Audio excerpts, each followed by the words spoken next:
Muchas gracias. Yo voy a hablar en portuñol, que es la lengua diplomática de América Latina, por lo menos para los brasileños. Me desculpo de antemano porque tendré que retirarme inmediatamente después de mi presentación. Estoy en Belém de Pará, norte de Brasil, cumpliendo con un programa de actividades preparatorias para la conferencia de las partes de la Conferencia del Clima, que celebrará aquí en Belém a finales de este año, que es la COP30. Y yo creo que mucho de que está se pasando aquí tiene conexões importantes com a discussão que tendremos hoje. Mi trabalho com a ciência cidadana involucrado dos frentes principais, a investigação, a docência e a difusão, e o subsídio a políticas públicas e fortalecimento institucional, sobretudo as infraestruturas para a ciência cidadana. Momento. Ok. Vou começar apresentando nossos pontos de partida de nosso grupo de investigação, que hoje dia é o Laboratório de Ciência Aberta e Inovação Cidadana, o SINDALAR. É que a ciência cidadana é término recente, aunque a aportação à ciência de dos chamados amateurs se vem observando al menos desde o século XIX. O uso do término ciência cidadana se ha expandido em las últimas 2 décadas, relacionado com um conjunto de factores, entre os que destaco a intensificação de los processos de datificação de produção de dados e digitalização, que afetam também a la ciência e sua dependência de grandes volúmenes de dados. A expansão do movimento da ciência aberta, entendido como um movimento de movimentos, entre os quais a ciência cidadana é uma de suas vertientes. A ciência cidadana amplia a ideia de ciência aberta, mais allá do acesso, e a ciência aberta impõe outros requisitos e protocolos às práticas de ciência cidadana. Um segundo ponto é o empeoramento da crise socioambiental planetária, exigindo a incorporação de outras visões e outros atores para a búsqueda de soluções. Existem diferentes pontos de vista sobre o significado da ciência cidadana. Outras expressões, como ciência comunitária, ciência participativa, participação pública em la ciência, coprodução de conhecimento, entre outras, dialogam com a noção de ciência cidadana, oferecendo um espectro diverso de enfoques e métodos. A ciência cidadana, então, é de hecho um término polissêmico, que admite diferentes interpretações e definições según quem la movilize, com que motivações, objetivos, perspectivas e prioridades, em que contextos e condições. Varia também em seus enfoques e metodologias. Tiene, portanto, um caráter situado. Desde que o término começou a utilizar-se em las décadas de 80 e 90, duas visões principais definem o debate sobre os conceitos de ciência cidadana e suas metodologias. Um enfoque enfatiza a participação cidadana em la recompilação e el registro de dados para aumentar a velocidade, o alcance e o volume de los resultados de la investigação. Esto es lo que llamamos una perspectiva pragmática o instrumental de la ciencia ciudadana. Otro enfoque enfatiza promover una mayor porosidad y diálogo entre la ciencia y el amplio espectro de espacios y actores del conocimiento desde una perspectiva más de abajo hacia cima, bottom-up, quando as pessoas participam em la definição de agendas e perguntas de investigação e em la búsqueda de soluções. Esto es lo que llamamos uma perspectiva democrática. Estos dois enfoques não são necessariamente opostos e podem ser complementares. No entanto, se deve prestar especial atenção às posições desiguais e hierarquias entre os atores heterogêneos que participam nestas iniciativas e experiências, considerando dimensões culturais, sociais, de gênero, generacionais, acesso a tecnologias, entre outras. Además, la ciencia ciudadana se desarrolla a menudo en escenarios de conflicto. Las cuestiones socioambientales, un foco importante de los proyectos de ciencia ciudadana, no son necesariamente pacíficas. La idea de desarrollo sostenible se ha movilizado para expresar un aparente consenso, pero existen numerosas controvérsias y conflictos sobre los orígenes, las responsabilidades y los efectos de la crisis y sus soluciones. América Latina tiene un largo acumulado de pensamientos y prácticas que constituyen la base de la ciencia ciudadana, especialmente en su aspecto democrático. Sobre todo, como podemos destacar la pedagogía de los oprimidos del educador brasileño Paulo Freire, la ciencia participativa del sociólogo colombiano Orlando Fazborda, el pensamiento indígena quilombola interseccional como de Lélia González, Antônio Bispo dos Santos, André Baniwa, Ayrton Krenak, solo para resaltar algunos en Brasil, además de todo el pensamiento decolonial y anticolonial. Destacamos, sobretudo, la centralidad del desafío ético-político propuesto por Orlando Fazborda. ¿Qué tipo de conocimiento queremos y necesitamos? ¿A qué está destinado el conocimiento científico y quién se beneficia o se beneficiará de él? ¿O será también prejudicado, ¿no? La ciencia ciudadana no debe servir, por tanto, como un instrumento para despolitizar los conflictos, sino como un dispositivo que contribuya a dar visibilidad y voz a diferentes y, por veces, conflictuosos puntos de vista. Las agendas de ciencia ciudadana se han ampliado. Además de promover la contribución en la producción de datos para la ciencia, tipo crowdsourcing, se ha movilizado para contribuir a la educación científica y ambiental, así como a la apropiación social del conocimiento científico en formatos más dialógicos, más allá del paradigma del déficit de conocimiento de la popularización científica tradicional. También fomentar la contribución y la innovación sociales en la solución de problemas y como forma de ampliar la incidencia social en las políticas públicas. Visibilizar las posiciones de las comunidades en riesgo y vulnerabilidad social en una especie de activismo de datos. Reconocer y visibilizar los conocimientos de los grupos sociales subalternados, fortaleciendo el activismo comunitario en las luchas contrahegemónicas y contracoloniales por la justicia cognitiva y la justicia de datos. En este contexto, tenemos que resituar la ciencia ciudadana como parte de agendas y luchas históricas y emergentes por los derechos, con nuevos significados de la noción de ciudadanía, incluyendo el reconocimiento y el diálogo entre diferentes tipos de conocimientos y saberes y el derecho a la investigación, que es un concepto del antropólogo indiano Arjun Appadurai, como una nueva agenda de derechos.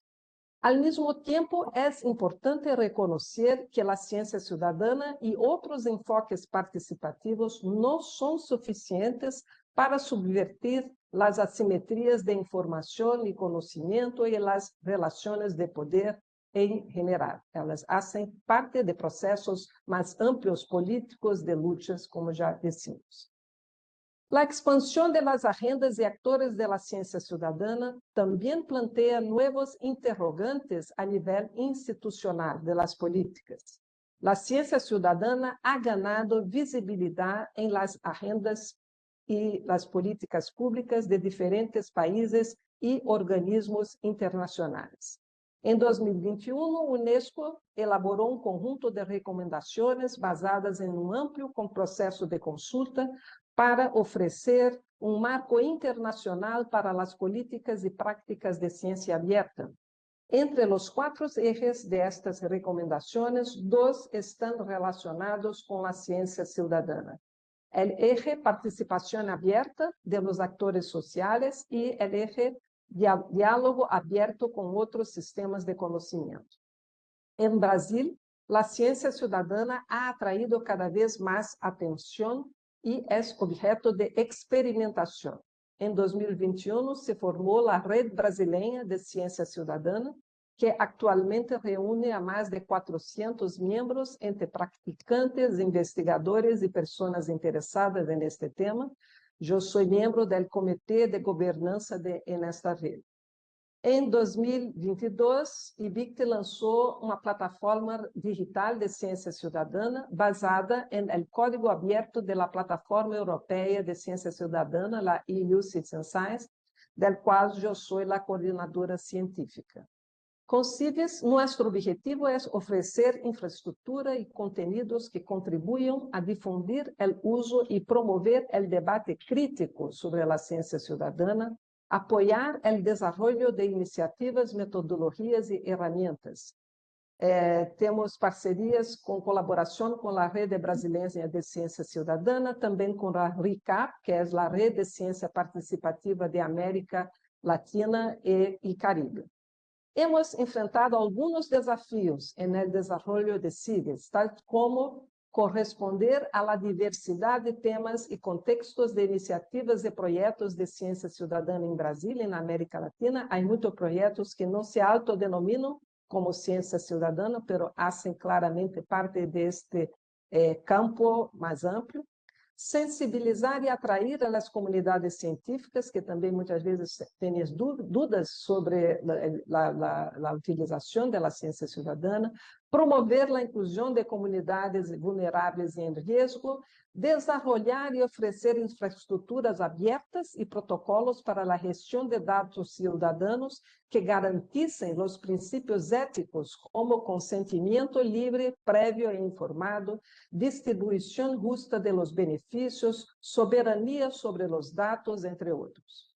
Atualmente, CIVES ha registrado mais de 200 projetos e iniciativas de ciência cidadana em Brasil e mais outros em América Latina. Em 2022, desenvolvemos um capítulo na iniciativa Open Government Partnership, Aliança para o Governo Aberto em Brasil, uma iniciativa internacional para a transparência governamental. Eu atuei como supervisora científica do grupo de trabalho sobre ciência cidadana na iniciativa OGP em Brasil, e propusemos 8 grupos de temas e vários subconjuntos de temas e critérios para serem considerados por as agências de fomento de apoio financeiro à investigação para apoiar projetos de ciência cidadana. Os resultados científicos propriamente de investigação, a participação cidadana, os benefícios para os participantes, a abertura e comunicação de resultados, as implicações sociais e ambientais, os aspectos éticos e legais, as infraestruturas, o desenvolvimento e os legados. Uma outra iniciativa foi a aprovação em 2024 do Instituto Nacional de Ciência e Tecnologia em Ciência Cidadana, que é um projeto de 5 anos de duração com o apoio do Ministério de Ciência, Tecnologia e Inovação e do Ministério de Educação em Brasil, que inclui becas de investigação de diferentes tipos. É uma rede de 50 investigadores de diferentes regiões de Brasil e algum do exterior. Eu sou a coordenadora deste projeto. Este instituto se organiza em 7 linhas de ação e investigação, metodologias de coprodução e participação social em ciência, desenvolvimento de metodologias, ferramentas e infraestruturas para a ciência cidadana, e estamos trabalhando com o IBICT para uma infraestrutura aberta para dados cidadãos, estruturas de governança, avaliação e protocolos de projetos de ciência cidadana. Então, todas as questões de não sei como é em espanhol, as salvaguardas, né, as formas de protocolos de princípios care and fair, ações de formação e educação, difusão social e apoio desde políticas públicas, desarrollo também do marco teórico conceptual da ciência cidadana desde uma perspectiva latino-americana. Estamos com 2 becas de pós-doutorado sobre isso, de uma perspectiva desde o sul. E, finalmente, enquanto ao estabelecimento de políticas de políticas de financiação para a ciência cidadana, entendemos que este é marco institucional que não se reduz ao chamado âmbito científico estricto, a la Pierre Bourdieu, funciona mais precisamente em la lógica de redes e ecossistemas híbridos, a la Bruno Latour, com múltiplas capas institucionais, formais e informais, formadas por artefatos, práticas, canais, dispositivos, culturas, regulações, protocolos e políticas. Por um lado, é importante incorporar a ciência cidadana nas políticas públicas e criar as condições para o apoio financeiro a projetos e iniciativas, sobretudo aquelas desde abaixo, com o fim de assegurar sua sustentabilidade a largo prazo. Muitas iniciativas e projetos se suspendem por falta de apoio. Por outro lado, é necessário evitar a rigidez institucional, induzindo a adopção de definições estrechas de ciência cidadana, a imposição de critérios pouco ajustáveis ou flexíveis à variedade de formatos, agendas e proponentes, e prejudicando, assim, o potencial inovador de iniciativas sociais. Creemos que apoiar a ciência cidadana requer inovação institucional para reconhecer e apoiar a experimentação e a inovação das iniciativas cidadãs. Então, muitas graças. Eu estarei lista para depois debater com quem queira por outras maneiras. Infelizmente, a coisa está aqui muito pegada, e eu terei que sair de imediato, porque estão me esperando em uma reunião neste momento. Então, pero depois eu terei prazer em escutar os colegas, Carolina, que já conosco também, as outras, enfim, e também todo o material está disponível para consulta. Muitas graças. Muito obrigado, Sarita. Muchas gracias. Um abraço. Muito obrigado. Tiene la palabra. Perfecto, mil gracias. En primer lugar, saludos a Fernanda, a las personas que van a presentar, a todos los asistentes, y muchas gracias por esta invitación. Ir después de Sarita no solo es un reto, sino muchas veces también una tranquilidad, porque ella sienta muy bien las bases, sobre todo en escenarios académicos. Así que a partir de ahí voy a acompañarlos en un pequeño resumen o recorrido sobre lo que considero retos de la ciencia participativa enfocados en temas de política pública, y a partir de la ruta personal, que ha sido una mirada de América Latina, pero en los últimos tiempos concentradas en mi país de origen, en Colombia. Lo primero a decir es que desde una óptica de política pública, me parece que es en 2015 que, a partir de la OSD, y sobre todo considerando que la OSD tiene un poder blando sobre las regulaciones que se dictan en América Latina, es como la primera vez en que pudimos empezar a hablar de la idea de ciencia abierta de forma más amplia, digo de nuevo, como una aproximación regulatoria. Sin embargo, fue en 2018 en el que durante un CILAC que se llevó a cabo en Panamá, un grupo de activistas y practicantes de una suerte de ciencia ciudadana nos reunimos para tratar de hacer un llamado hacia una visión mucho más amplia y holística, fundada en ciencia abierta, que nos llevara más allá del acceso abierto. En esa oportunidad terminamos con una declaración que mostró cómo esa visión más compleja, holística, por decirlo de alguna manera, tenía muchos componentes. Rescato de estos los dos elementos de acceso abierto y ciencia ciudadana porque aparecían como una tensión en la que, al menos en términos de política pública, el acceso abierto estaba ganando una atracción en la región muy importante y nosotros jalábamos hacia incorporemos otros elementos que nos permitan hablar de ciencia ciudadana. Una discusión en todo caso que se dio a raíz de esta declaración terminó llevándonos hacia hablar de ciencia participativa, un poco dentro de esa polisemia de la que venía hablando Sarita y de según quién y qué es lo que se pretenda, pues desde dónde se adoptan esos términos.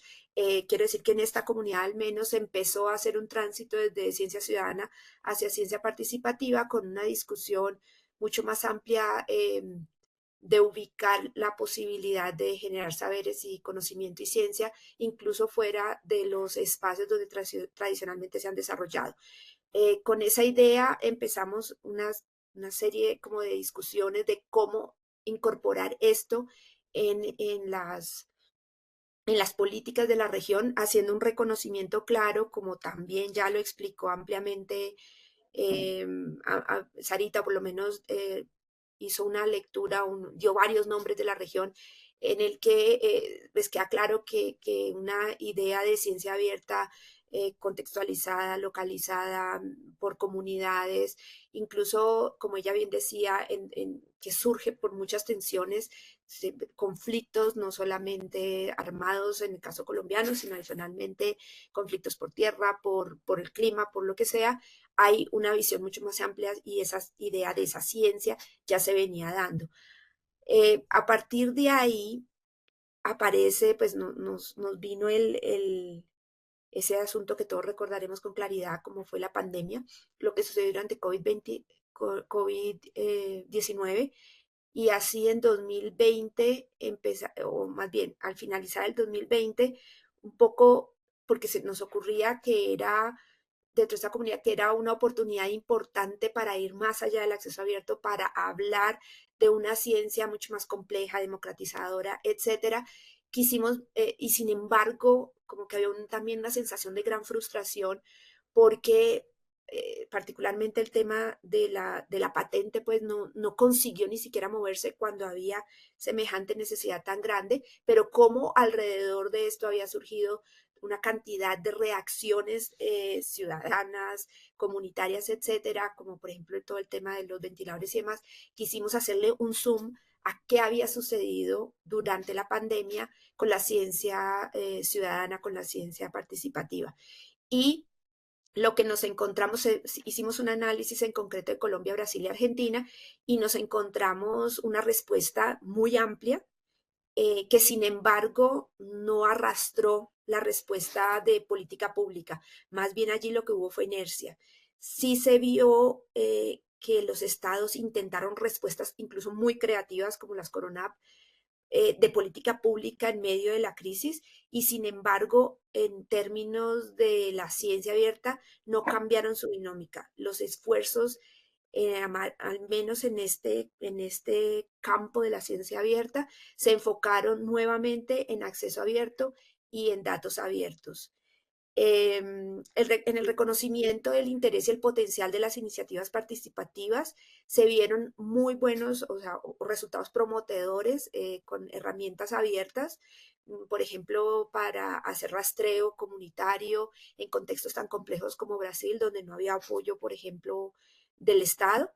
Pero, de nuevo, no me podría detener a explicar las diferentes experiencias, están todas reflejadas en ese estudio. Esto se contrastó con programas estatales muy poco innovadores, demasiado tímidos en relación con ciencia abierta. Por tanto, en este campo, una de las conclusiones del informe es que se trató de una oportunidad perdida.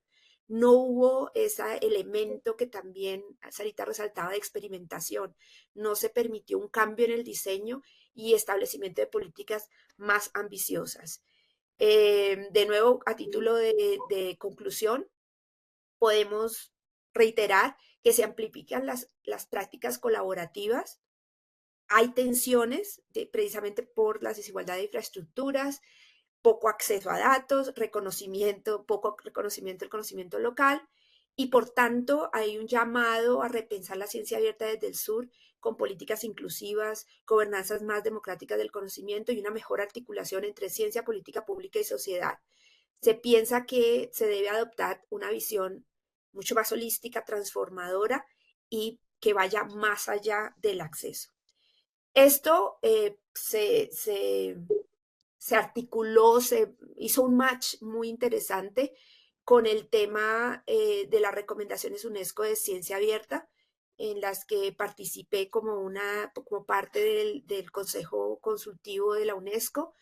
Y recuerdo, o sea, de nuevo, incluso en esas discusiones, cómo el peso recaía sobre el acceso abierto, sobre los datos, porque además era como una fórmula ya probada, en donde había más, a nivel global incluso, más políticas, más proyectos, más evidencias, en tanto que en los temas de ciencia ciudadana y participativa, mucho menos. Pues me propuse como ser una de las voces para recordarlo y en todo caso sí vemos un espíritu de la recomendación mucho más amplio para hablar más allá del conocimiento científico, hacia una idea de conocimiento inclusivo, equitativo, sostenible. Pues se da un marco mucho más amplio, incluso en la forma como empieza a presentarse, a diagramarse esta aproximación a la política pública. Se ven muchos más elementos, un tanto más parecido, digamos, al esfuerzo que habíamos hecho nosotros solo unos años atrás en Panamá, de mostrar un escenario más amplio en donde cabía estas aproximaciones más amplias de lo que era el acceso abierto y los datos abiertos. Por esa época, ya como aterrizando, creería uno que teniendo ya todos estos elementos de soft law, digamos, a nivel internacional, que son muchas veces los disparadores y movilizadores de políticas más locales, creíamos pues que esto era algo que iba a tener su impacto a nivel local, y ya, como digo, me aterrizó en Colombia. En 2022 se va cerrando, digamos, ya teníamos elegido al actual presidente Gustavo Petro, y el periodo de Iván Duque se estaba cerrando. Justo, o sea, un par de semanas antes de que hubiera el cambio efectivo de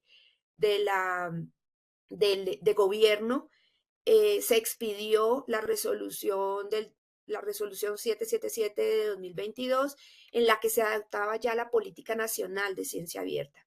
Y cuando uno le hace suma a la política, lo que encuentra es un objetivo general de acceso. Si bien, como ustedes ven allí, se habla de una política nacional de ciencia abierta, cuando se mira el objetivo general, pues el foco es acceso abierto. Y esto un poco era, de nuevo, como una frustración, ¿no? Este proceso, incluso todo el marco internacional, y volvíamos a un énfasis en el acceso abierto. Bien, cuando uno miraba ya los 5 objetivos específicos, se encontraba con el segundo, que decía ciencia ciudadana, que ya adoptaba una aproximación más amplia del tema. Hablaba incluso de una cultura, ¿no? Más allá de otra cosa, e incluso hicimos varias propuestas dentro de la comunidad porque este fuera el objetivo general, que tenía un alcance mucho más amplio, y que el acceso abierto fuera un objetivo específico. No prosperamos, así fue como quedó la política, y sin embargo consideramos que podía verse como una ganancia en la medida en que este objetivo específico podría llevar a un desarrollo y a una aproximación a políticas concretas, interesantes, más flexibles, que hicieran una apuesta por esa otra forma de hacer ciencia, que fuera posible, conectada con la universidad, con el campo, con las verdaderas necesidades, etc. Bien, en esa idea, también durante el año 2022 y como resultado de ese análisis que habíamos hecho antes, se inició dentro de esta pequeña comunidad un trabajo, conseguimos unos pequeños fondos y en Argentina, Brasil y Colombia hicimos online una serie de encuentros para mirar lo que estaba sucediendo, lo que la gente opinaba, etcétera, y luego localmente unos encuentros presenciales para abordar algún tema que nos permitiera hacer propuestas de, no sé cómo decir, propuestas, materializar en una propuesta lo que podría ser una política pública que movilizara la idea de ciencia participativa. En Colombia, el taller se realizó en Bogotá, en la Universidad del Rosario, por el Centro ISUR y con Carisma. Allí un grupo de activistas se encuentran, practicantes de ciencia participativa, y se hace una especie de diagnóstico de, en términos de política pública, esto cómo podría mejorarse. Teníamos ya anticipado más o menos cómo iba a salir la política, esto fue sucediendo más o menos en paralelo, así que queríamos enfocarnos en si hay, si existe, si ya se materializa esta política, qué propuesta podríamos hacer para avanzarla. La conclusión en ese momento es que uno de los principales retos era el reto de financiación, que no existían recursos, no había promoción por parte del Estado de este tipo de iniciativas. Y documentamos, digamos,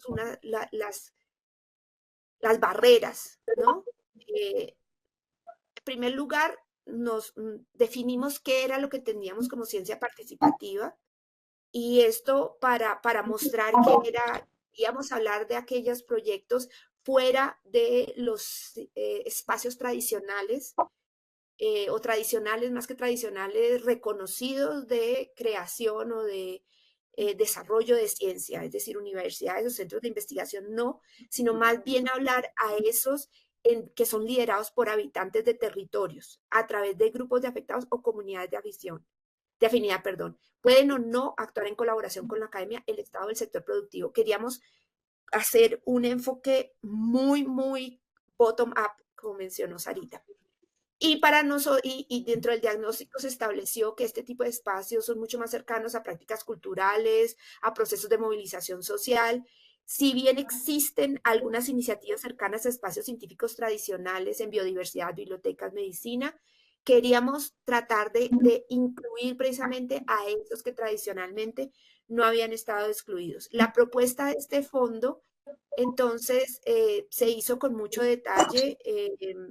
Aquí en esta les dejo el enlace si lo quieren mirar, un poco abordando todas las barreras que en el taller se habían identificado. No puedo tampoco detenerme mucho en esta explicación, pero sí decirles que se buscaba que el fondo tuviera participación de varios ministerios con la idea de que hubiera un aprendizaje, que los ministerios de cultura, por ejemplo, educación, que tienen mucha más cercanía con este tipo de procesos, pudieran tanto contagiar al Ministerio de Ciencia en este sentido, para apoyar proyectos de todos los tamaños, incluyendo incluso personas o colectivos que no estuvieran legalmente constituidos, con criterios de evaluación flexible y sin requisitos institucionales obligatorios. Digamos, hicimos propuestas de cómo esto podría verse en la realidad, pero en todo ese proceso lo que sí identificamos era que quizás el reto más importante, y en esto también me conecto con algo que decía Sarita hacia el final de su presentación, era adaptar la lógica del financiamiento para permitir, para la flexibilidad y la experimentación que estos campos exigen. Como elementos centrales tiene que haber anticipos, no se puede esperar que la comunidad ponga el dinero y que luego le regrese. Hay que aceptar contribuciones no monetarias y hay un desafío en la metodología en aceptar que quizás en este tipo de proyectos vale más el camino que se recorre el proceso que el resultado propio, porque es un experimento y es difícil garantizar ese resultado. Sobre todo cuando muchas de las comunidades a las que se acerca y se busca son comunidades que están en contextos económicos muy informales, que en América Latina pues es un gran reto. Bien, yo les dejo como mi ruta personal y cómo sigo pensando en cómo visibilizar y apoyar la ciencia participativa. El fondo no se materializó, si bien sí hay algunos fondos que el Ministerio de Ciencia dentro de los proyectos de paz de Colombia hacen territorios con unas lógicas más parecidas a la que planteamos. Quizás una siguiente fase sea mirar un poco cómo les fue y si esto funcionó o no y qué aprendizajes hubo. Pero por ahora, pues casi que estamos en un stand-by. Muchísimas gracias por escucharme y aquí muy atenta a seguir oyendo a las y los colegas. Muchas gracias. Muchas gracias, Carolina. Damos la palabra a Guillermo Bengoni Conialos y a María José Figueredo Torres.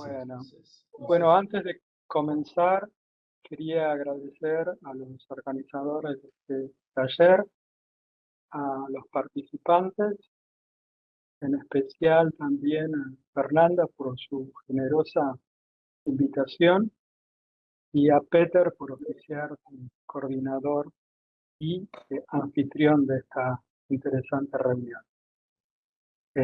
Bueno, puedo comenzar.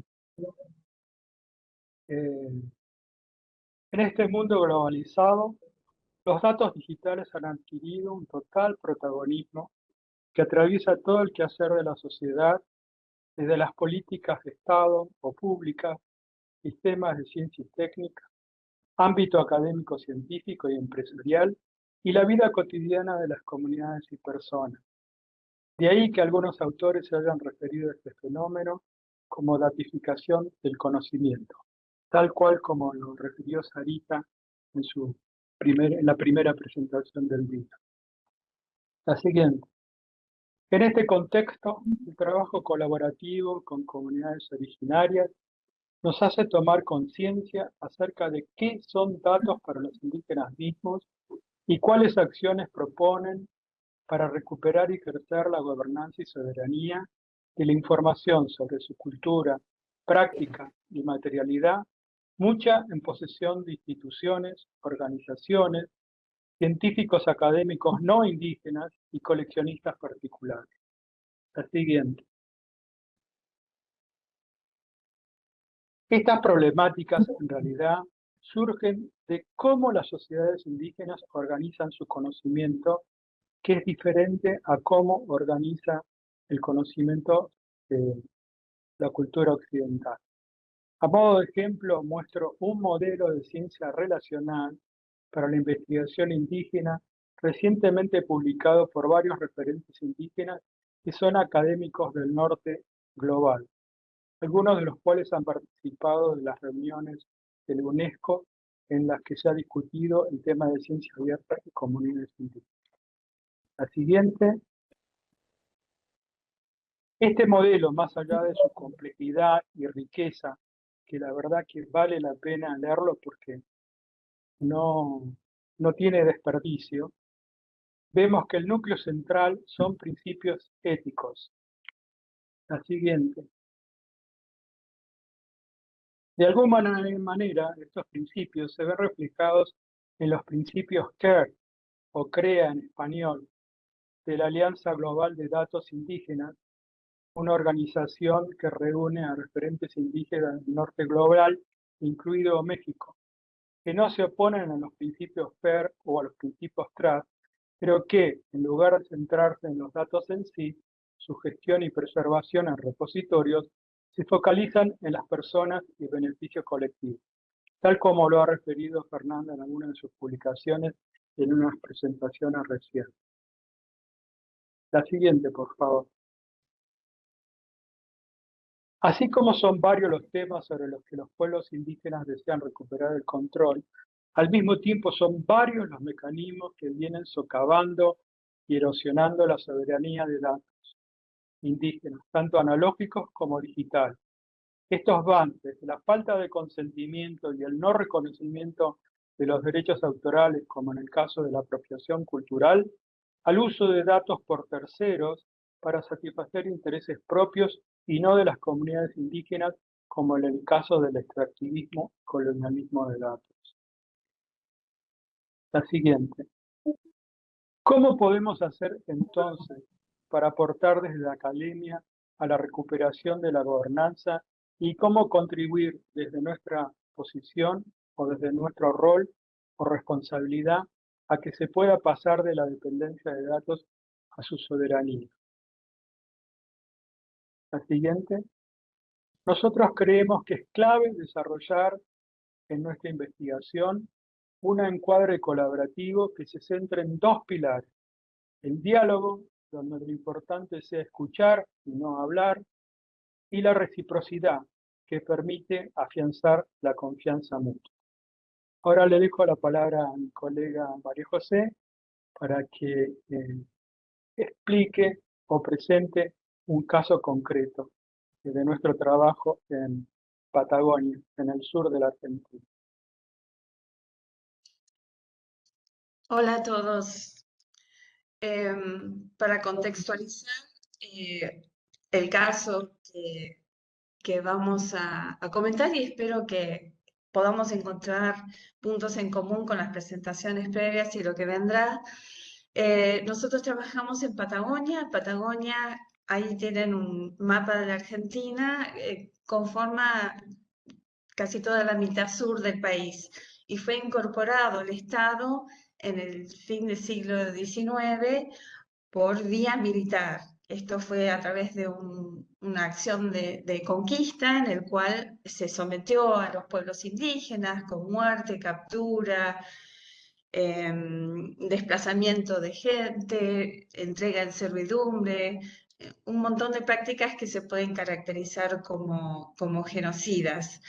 La historia oficial, entonces, que se generó a partir de ese momento, es que para la colonización de esos territorios, las poblaciones indígenas no conformaban o no contribuían a la identidad que quería el Estado imprimir a los nuevos territorios incorporados a la nación.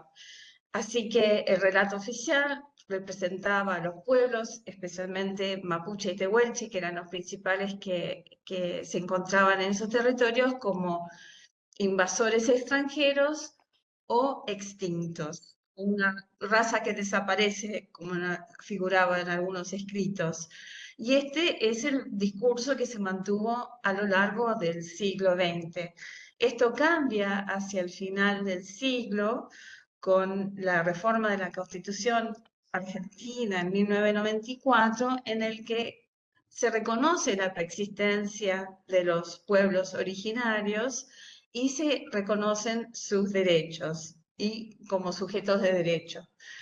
Este discurso, no obstante, de extinción de los pueblos originarios, se mantuvo fuerte en el sur de Patagonia, en Santa Cruz, que es donde trabajamos. Y es recién entonces, en el siglo XXI, en los últimos 15 años, que las comunidades se están visibilizando y conformando oficialmente con comunidades. Y en este caso con tres identidades. A la mapuche y tehuelche, que se conocía históricamente, se suma una identidad mapuche-tehuelche de familias que reconocen antepasados de ambos pueblos.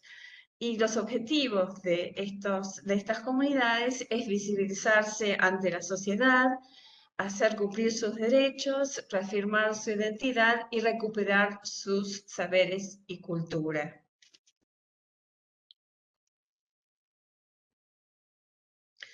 Es entonces, en este contexto en el cual las comunidades indígenas están luchando por visibilizarse, que fue innovador el hecho de que Turismo de la provincia quiso hacer una consulta previa, libre e informada, para establecer el tema de pueblos originarios para un centro de interpretación que tenía planificado hacer en la ciudad de Los Antiguos, en Santa Cruz.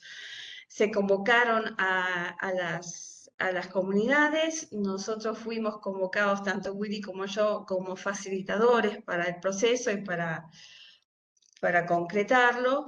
Y en el segundo encuentro se trabajó ya en un taller de identidad con un museólogo para establecer los temas, conceptos y mensaje general que se quería plasmar en el centro de interpretación. Y todo esto se acerca más al tema que nosotros queremos presentar o analizar más, presentar a ustedes en esta instancia, que es que, como muchas veces sucede, lamentablemente el centro de interpretación no se pudo concretar por cuestiones administrativas ajenas al proceso de la consulta en sí. Y entonces, durante la pandemia, cuando finalmente se concretó la suspensión del proyecto, con Willy pensamos en aprovechar ese material que había quedado en la presentación formal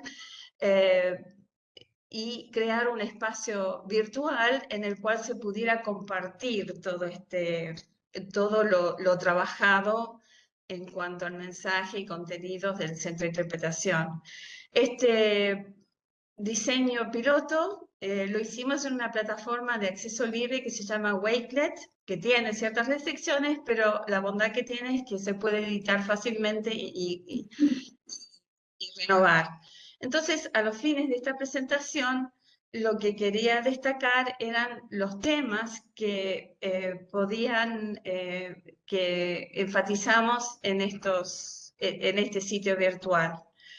Uno era los temas que destacaron las comunidades que hacen a lo que es la identidad, cómo se denominan, los rasgos distintivos, su presencia en el territorio. Luego también sus saberes y prácticas, con aportes de fotos, de audios, de videos acerca de ceremonias, encuentros, diversas actividades como juegos tradicionales, música, el tejido. Todos estos son temas que ellos aportaron por su iniciativa. Nuestra contribución fue más para contextualizar toda esta información en el pasado reciente y en el más lejano. Y en los textos que se activan entrando a cada uno de estos módulos, lo que uno encuentra es un texto en el cual están tanto las voces de las comunidades a través de sus referentes y integrantes, como la voz nuestra, que agrega información a la tema de cada uno. Entonces, lo que faltaba acá es, el otro tema que quería traer es el hecho de poder usar esta plataforma digital para hacer enlaces con repositorios donde hay información que puede ser de utilidad para las comunidades. Uno es el tema de legislación y derechos, que muchas veces son textos que por el acceso a dispositivos digitales no es tan accesible, es a la legislación, y por el otro lado es el tema de acceder a material que es en el módulo de bibliografía en forma de documentos, archivos, fotografías, relatos de viajeros, donde figuran las historias de antepasado en donde ellos fueron protagonistas, a los cuales desconocían por completo y no tenían acceso, pero que se encuentran digitalizados y en repositorios institucionales en general. Entonces, este trabajo fue una ocasión para poner a disposición los materiales reunidos por cada uno al alcance de los demás. Pudimos hacer revisión y reorganización del material, establecer el modo de presentación más allá de la propuesta nuestra y las limitaciones de la plataforma. Esto se hizo todo a través de reuniones virtuales, y en ese momento se pudieron recuperar, digamos, todas estas voces que les menciono de cada una de las comunidades y cada una de las identidades de las comunidades indígenas. Se estimularon recuerdos al compartir estos saberes, se recuperaron memorias y lograron de esta forma acceder y tener un retorno digital de los saberes de sus antepasados directos a través del acceso a los materiales digitalizados. Entonces,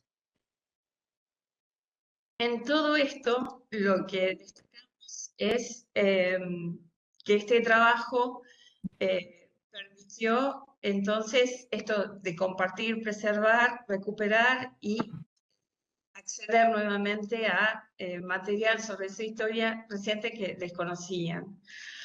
Como redondeo final, apelo entonces a los conceptos que presentamos al inicio, en cuanto al acceso a la información y la gobernanza y el beneficio. Estos tres temas que mencionó Willy de apropiación cultural, extractivismo y colonialismo de datos, se contrapone en este caso a la atribución del material con autoría y la gobernanza sobre el mismo que tienen cada uno de los integrantes de las comunidades y las comunidades mismas.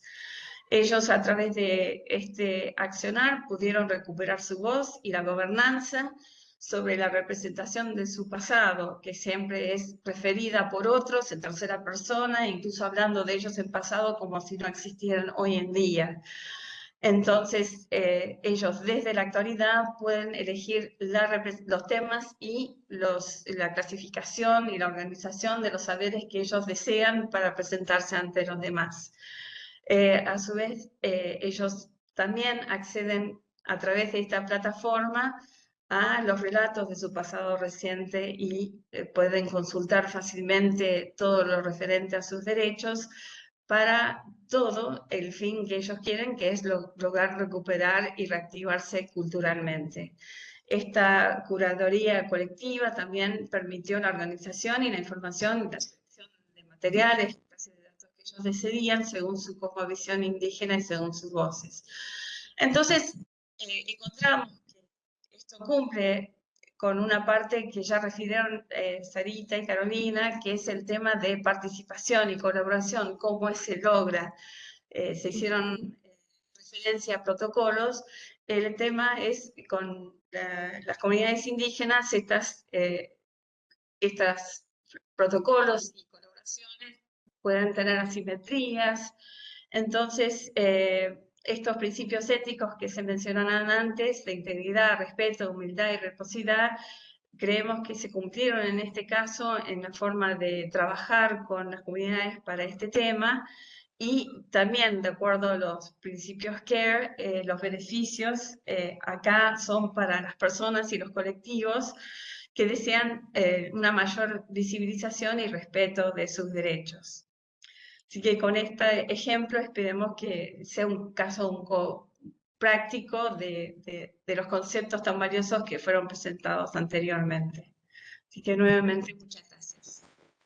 Muchas gracias, María José y también Guillermo Boni. Y pasamos entonces la palabra a Fabio Reguerena. Bueno, muchas gracias por estar acá. Gracias a mi compañero de panel, a Sarita, a Carolina, a José, Guillermo. Gracias a IBI, a Peter, a Ceci, a Fernanda y bueno, todos los que están aquí, los que están en la virtual. Están aquí, gracias por estar aquí en un día soleado, después de varios días nublados, de valor el esfuerzo. La idea de compartir aquí son los resultados parciales de una estancia de investigación que está haciendo en este momento en el IAI, realmente en curso, por lo tanto, esa estancia que todavía va por la mitad, así que tiene que ver con compartir esos resultados, como así también los avances, discusiones en el marco del Centro de Investigación que forma parte, el CSIC, donde trabajamos cerca de la función social de la universidad en general y dentro de esta a la extensión universitaria como una de las cristalizaciones, una instancia en donde se completa, se cristaliza esa función social de la universidad. Un poco la idea acá, bueno, de la suerte que nos quedan antecedentes, desarrollado lo que es principios generales, principios fundamentales, el marco histórico de desarrollo de lo que es la ciencia participativa, la ciencia ciudadana, que como bien mencionaron, tiene distintas denominaciones, distintos significados, más que con la expresión, ¿no?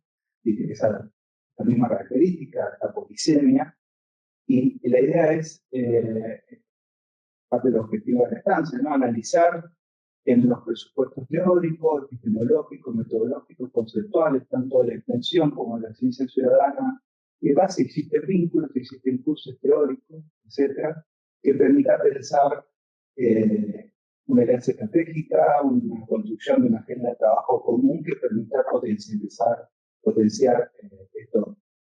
estos enfoques, ¿no? Esto en el sentido de que, a priori, podemos decir que tanto la extensión universitaria como la ciencia participativa, ambos tienen como objetivos definidos, descritos, ¿no? La de involucrar en el proceso de creación de conocimiento a diferentes sectores sociales ajenos a la comunidad científica tradicional. Por ejemplo, sí.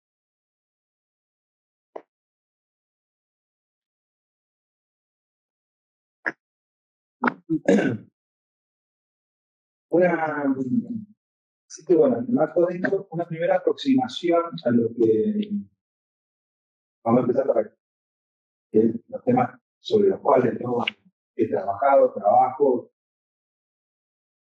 instalando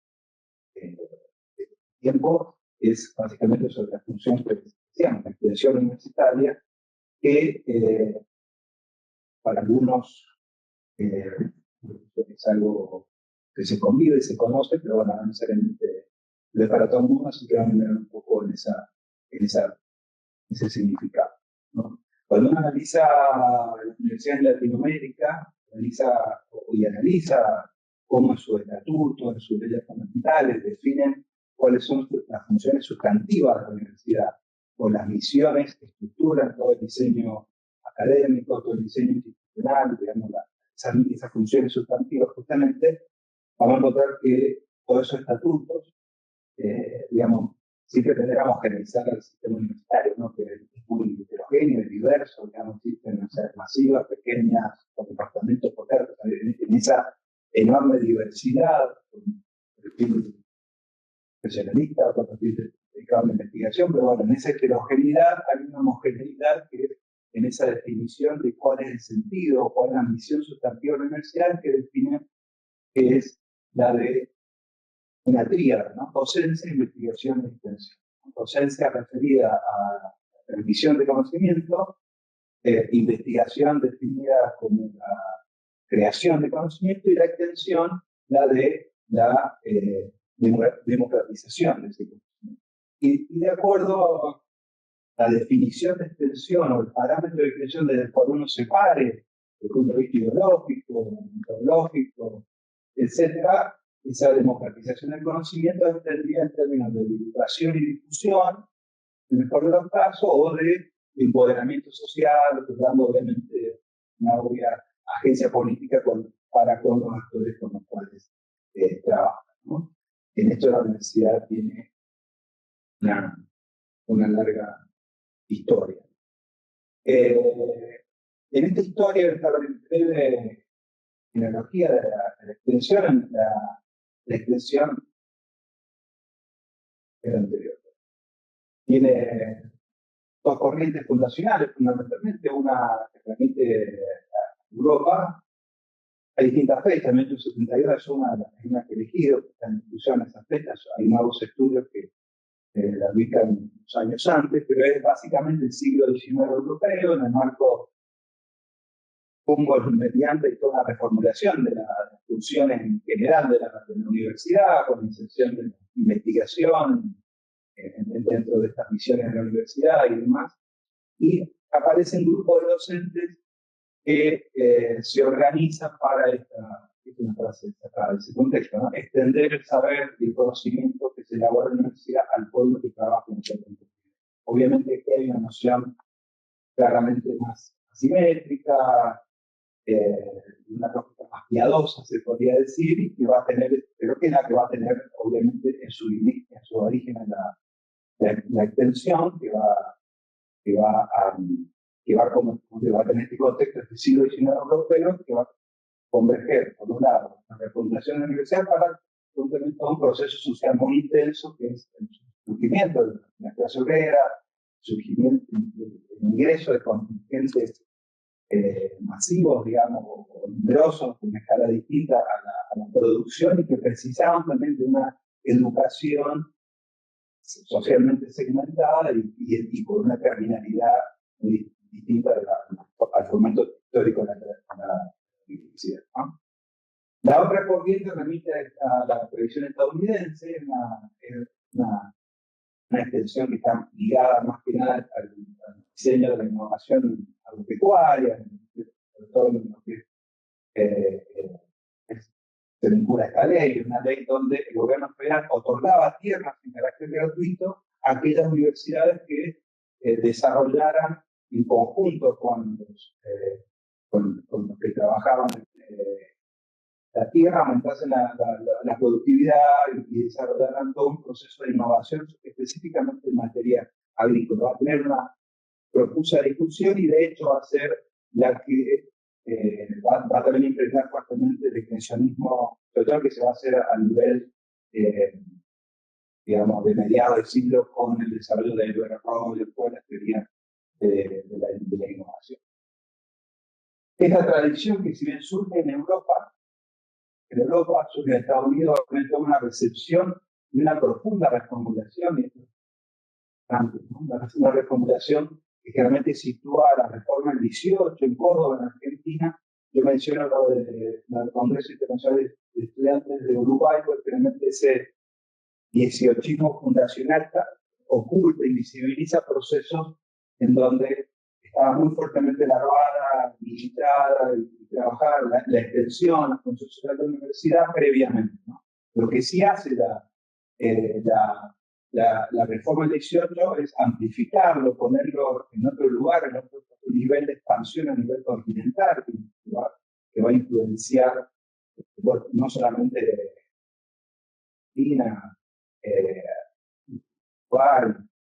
sino va a llegar a Perú, Córdoba, por toda Latinoamérica y el Caribe, con mucha influencia en los procesos políticos de numerosos países, ¿no?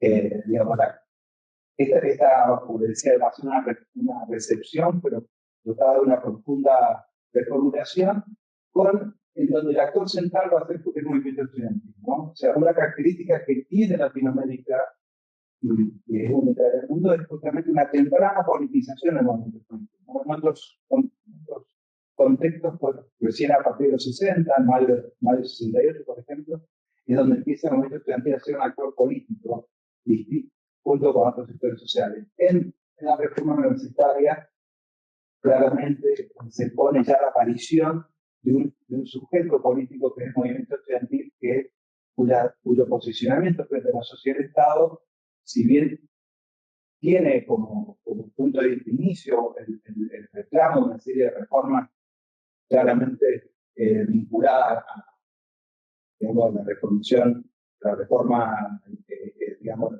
los programas, de todas las temáticas que se estudian, los autores, etcétera, pero excede fuertemente el perímetro universitario para plantear una alianza con el movimiento obrero, una alianza con todos los sectores sociales que van a trabajar fuertemente como aliados, digamos, en esa búsqueda de una sociedad distinta. O sea, plantea no era solamente una universidad distinta, sino una sociedad distinta.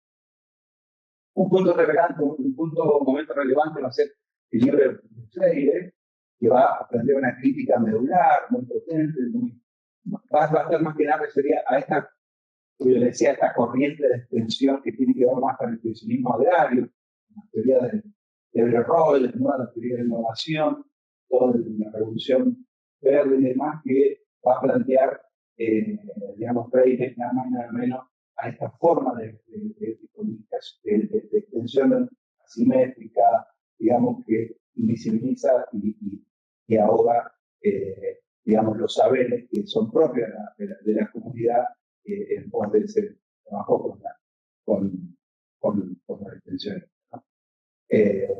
Eso va a originar toda una profunda debate, una profunda actualización y reformulación metodológica, epistemológica, y en esto creo que aquí vamos encontrando puntos de encuentro en esta tradición entre la extensión y la ciencia participativa y ciudadana. La década del 90 va a tener también, va a ser el contexto de surgimiento de esta corriente, que yo creo que es la que tiene más contacto con la ciencia participativa y ciudadana, que es la corriente de expresión crítica, ¿no?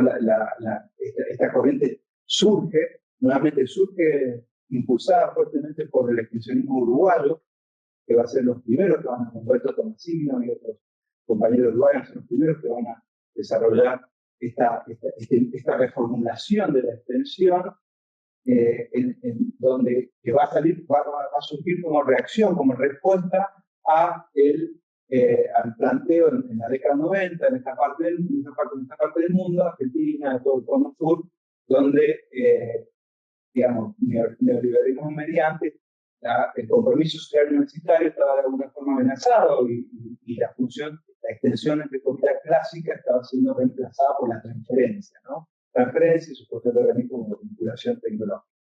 Ante esto, hay toda una reformulación a nivel metodológico, a nivel epistemológico, a nivel político, a nivel de las tradiciones que lo componen y plantean este enfoque, un enfoque integral, lo podemos resumir, que plantea la extensión como una función sustantiva de la Universidad Latinoamericana que implica un proceso transformador donde no hay rol estereotipado de educador y educando, o sea, todos pueden aprender, todos pueden enseñar, ¿no? Obviamente hay una lógica freudiana presente ahí, un proceso de coproducción de conocimiento que vincula críticamente el saber académico con el saber popular. Para esto se trata. La promoción de prácticas educativas integrales en el sentido de buscar una integración entre la docencia y la investigación y la extensión, o sea, evitar esa fragmentación típica por ahí del conocimiento académico que sucede en la universidad, y sobre todo que sucede en la intimidad del acto educativo, ¿no? Porque realmente la extensión es algo que sucede por fuera del acto educativo, realmente por fuera es algo que se hace, como se dice, y en serio, los sábados a la mañana, fuera de esa actividad académica normal. Entonces se promueve esa integralidad, se ve en el marco de esa intimidad del acto educativo, el abordaje interdisciplinario y la participación de actores, organizaciones, movimientos sociales en todas y cada una de las etapas de trabajo con esa comunidad que necesitamos. Yendo para cerrar, por la parte de los vínculos, los nexos, bueno, hay todo, ahí lo que mencionaban quienes precedieron el uso de la palabra, lo mencionan, ¿no? Hay aspectos claramente del pensamiento artístico latinoamericano, hay aspectos del pensamiento anticolonial y de reivindicar la diversidad epistemológica del mundo, ¿no? Del diálogo saber, etcétera, etcétera. Hay aspectos del movimiento feminista, hay aspectos de un conjunto de corrientes que claramente respecto del abordaje del territorio no como algo homogéneo y exento de conflicto, sino el territorio como expresión de las relaciones de poder.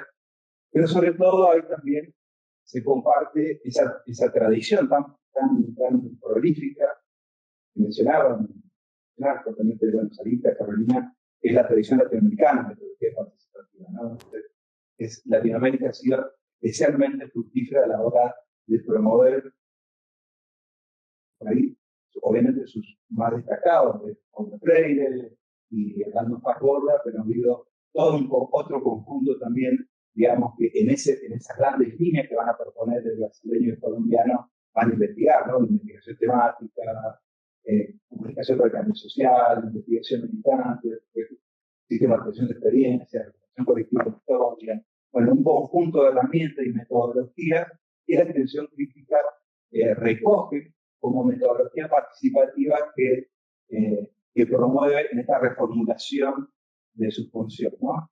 Y esta reformulación van a ser en un contexto similar, ¿no? Porque, bueno, como desarrollaban los que me precedieron, los años 90, si bien no va a ser los años del surgimiento de la ciencia participativa y la ciudadana, porque justamente estas tradiciones muestran que es algo de mucho desarrollo previo, pero en los años 80, 90, a partir del impacto de la ciencia abierta, bueno, van a ser impactadas, actualizadas, desafiadas, digamos, y lo mismo va a suceder con la extensión. Digamos, es justamente en esos años, fines de los 80, principios de los 90, cuando surge esta corriente, este enfoque de extensión física latinoamericana y caribeña, en el sentido que de un desafío similar, en este caso, desafío de pensamiento hegemónico mediante de desafíos respecto a la función social de la universidad.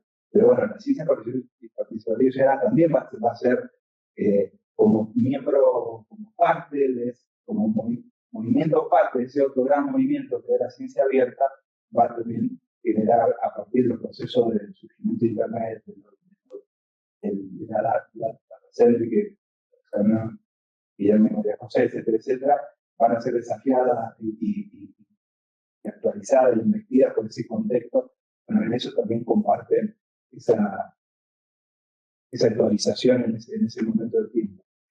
Y hoy, para cerrar, podemos decir claramente, cuando uno analiza, lee la literatura disponible de estas dos corrientes, uno puede encontrar en ambas lenguajes comunes, definiciones de objetivos, ¿no? Esta definición de participación de los actores en todas las etapas de la producción de conocimiento, la democratización del conocimiento científico, o sea, romper con la endogamia característica de todas las instituciones universitarias, abordar problemas sociales relevantes, ¿no? O sea, la búsqueda de que la producción científica esté abocada a problemas sociales relevantes en la población en general, con una definición política que esa búsqueda esté sobre los sectores sociales históricamente postergados, la interpelación a las prácticas académicas.